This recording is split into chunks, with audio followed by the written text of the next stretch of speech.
All right, here's our latest project, and I have a celebrity guest appearance here. Hey everybody. Steve Escamillia from Escamillia Woodworking. And this is going to be his project.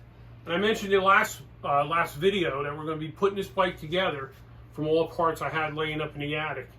And Steve, he bought this frame, and he bought a JG bike crankset. And all the rest of these are just parts that I dug out of the attic. We've got some wheels with a 8-speed freewheel on there, and mechanical disc brakes we're using, and just kind of whatever I had laying around. So, can you tell us about the frame a little bit? Yeah, sure. So we got this one off of Aliexpress. We've got a 44 headset here. I think this is about a 17-inch frame, right? Yep. With the BAS bottom bracket. So pretty standard stuff. Hardtail frame, nothing crazy, nothing super fancy, but it'll get the job done, I think. Yeah, it'll match your experience riding, right? Zero. So, yeah. So yeah, you get to enjoy it and upgrade it, and really be able to take advantage of the upgrades. Really know what you're getting. So yeah, we're going to be working on this probably in our New World headquarters that's coming up. So yeah, I just wanted to show you what's going on with this. All right, here we are back with the Kent Trouvaille. And here's the thing, it's the same bike as the last video. I know I said I was sending it back, but it was going to wind up being end of July before I got another one. And after I shot that last video, I thought, you know, maybe I'll give them a call, see if they give me some money back, and I'll just fix the parts. So we gave them a call back, and they were willing to give me a certain percentage back. They gave me like $80 back. And what I wound up doing was buying another 9-speed micro shift Advent derailleur. However, this one has a clutch. That was the main complaint. Other people that tested this bike, they said the main thing they didn't like about it is that the derailleur didn't have a clutch. So this was about 60 bucks. I got a derailleur hanger. Now there's a couple different ways to do this. I had a real hard time trying to find a number for this derailleur hanger.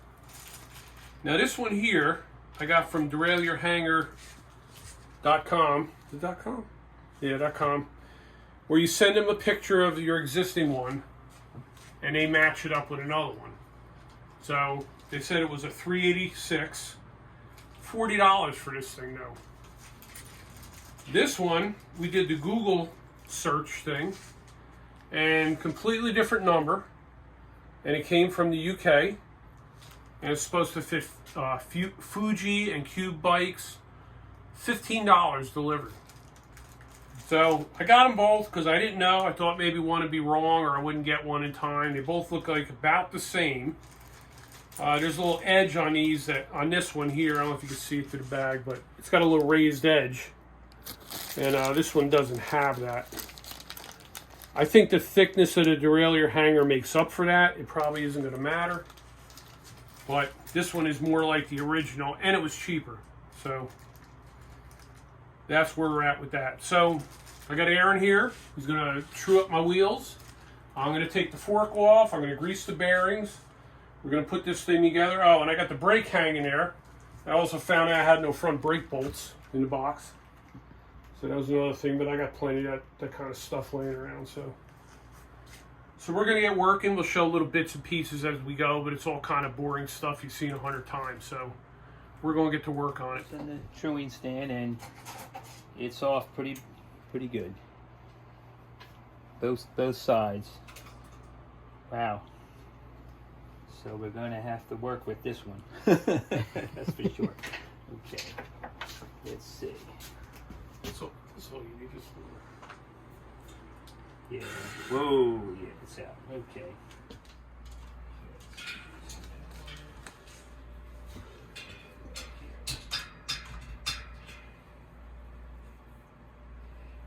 Seeing that it's so tight, it's good. See, well, I'm loosening now, so maybe I can bring The whole thing back. bring it down to that 30, whatever we want to get there. Right. Yeah, see, I'm working off this side because the whole thing is, let's make sure we're in here. It's over this way. Pulled over, yeah. Pulled over this way. It's not centered completely. Yep. Yeah. I don't think I haven't true to wheel since I was like 15. Oh, really? Yeah, that was my first job. Was at a bike shop. I was like 14 or 15. Mm-hmm. So at a bike shop, what did you do to assemble a bike? Did you true to wheels and all that? We did. I mean, for the most part, they were box bikes. So you just kind of pull them out of the box. You grease everything up, put everything together. Would you take stuff apart and grease things? Not usually, because most of them came pre-greased. But we would grease anything that you threaded into the bike for the most part, like the. Okay, now look bracket. at this. This is hardly any grease. You know, a little bit on it, but Oh, there's nothing. Yeah. that's why I take the stuff apart, because for some reason they don't feel they need to grease these things.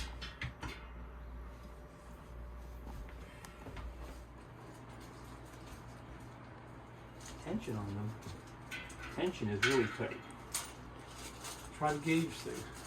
Yeah, let me try it. Put the bearing in here, 30, yeah. And what are you shooting for? Like it's like the 33, 34 or something? Yeah, Just that's kinda even where all it out? should be, yeah, even Okay. out. But it's, if you look at it, Yeah, that's way out. it's way out. And I'm not even trying the up in, let's see. Yeah, I wouldn't go no more than 34. Yeah, let's see what the hop is, you know. Yeah, it's not bad. Yeah. Not bad up and down, Yeah. but it's really, okay, so I have to, okay, so let's loosen it. Hopefully that's better. We have the front rim, and we basically at this point, and it looks like it's pretty true. That is pretty good. Looks good. Yep. And the tension, what did I say? From 33 to 35. So, it should be good. Yeah, that thing is nice. Nice, it's tapered though.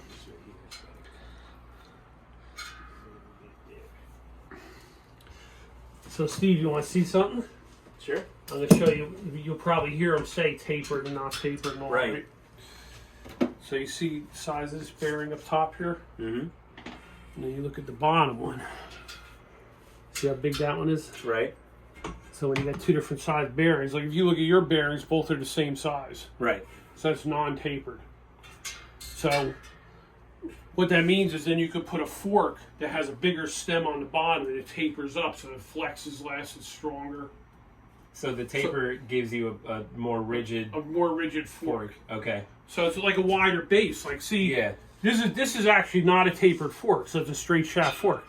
But you can put a tapered fork in here because of the bigger bearing, so it'd be like a pyramid as opposed to just a straight shaft. Right. It's giving you like a Strength-wise. cone. Yeah. So less flex, more rigid, and all the newer forks are tapered. So Yeah. you know, if you wanted to put a, so when we do if we do the slacker bearing in yours, it'll give you 2 degrees more angle. Mm-hmm. Plus, it'll be set up to use a tapered fork, Okay. which is the modern deal. So whatever fork you ever want to try, Right. You 9 can times get- out of 10, they're going to be tapered now. any fork you want to try will come tapered. You have Okay. a hard time finding non-tapered stuff. You know, it'd be like the older forks and all. Yeah. So, and that slacker bearing. I don't know. Did you see Steven's bike? His No. has one in it. I'll show you Yeah. later. We'll walk outside. The smaller one, like Yes. it's still going to fit the fork. Yes. Yeah. Obviously, because it came off it. Right. And these are, you know, like loose ball bearings. You got the style we install, like Right. the sealed bearing. That's like the aftermarket. It's headsets I all mean, it's essentially the race there with 2 covers on top enclosed, of it, right? yeah. But it's also like a better quality bearing and all. Yeah. You know, the assembled ones. Did you and Steve call each other to wear green shirts? You got the memo today.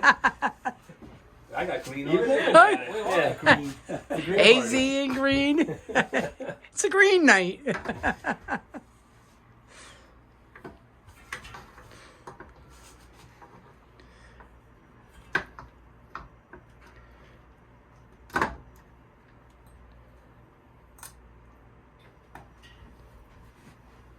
They say this thing's hard to get in place, so I'm trying to be conscious of it.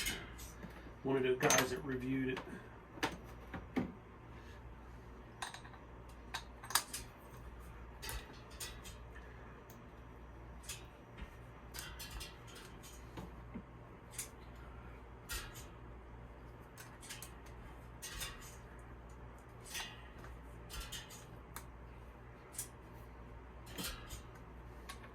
34 and 35 tension on this thing, huh? I mean, that's kind of high. I wouldn't have thought to do it that high, to be honest with you.